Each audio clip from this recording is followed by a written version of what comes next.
एक वारी ना रस्ते दे विच आंदे ने कि हकीम लुकमान जिहड़ा ना जा रहा सी ते उत्थे राह दे विच एक मुसाफिर बैठा सी ते उहने पुछया भी मैं फलाणे शहर च जाना चाहना वां ते भला मैं किन्ने चिर च पहुँच जावां दा। ते हकीम लुकमान ने आख्या भी उठ के ते अपने राह ते टुर। वो बंदे ने फिर पूछा भी मेरे ख्याल च तुसी मेरा सवाल नहीं सही तरह समझे। मैं पूछन डया भी फलाणे शहर दे विच मैं किन्नी देर च जा सकना। हकीम लुकमान ने आख्या भी तू उठ के ते अपना राह लै। वो बंदे ने समझिया कि मैनू बंदा जिहड़ा ना नहीं रस्ता दसना चाहता, टाइम मेरा नहीं दसना चाहता भी किन्ने चिर च मैं पहुँचा दा। वो गुस्से नाल उठ के ते अपने रस्ते ते टुर पिया। हजे थोड़े कदम ही टुरया तो हकीम लुकमान ने आवाज़ मार के ना पिछों तो उन्होंने आंदा भी तू शाम तो पहलों ही फलाने शहर च पहुँच जावेगा। वो बंदा आंदा भी जो मैं तुहानू पुछ रहा सा राह उदों तो तुसीं मैनू दसिया कोई ना, जो मैं गुस्से नाल उठ के टुर पिया तो हुण तुसीं मैनू मेरा राह दसन डे जे।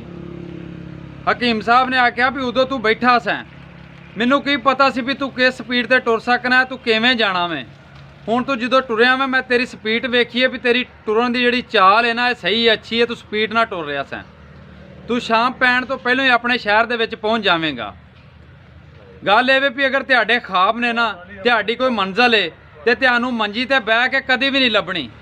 तुसीं आखो ना एक जगह ते बह के ते गल्लां करते रहिए तो सानू साडी मंजिल साडे ख्वाब जो तुसीं जिंदगी च पूरा करना चाहते तुहानू गल्लां नाल मिल जाण, वो नहीं मिल सकदे।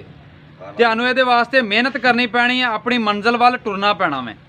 जदों तुसीं टुरोगे तो तुहानू जरूर मंजिल मिलेगी।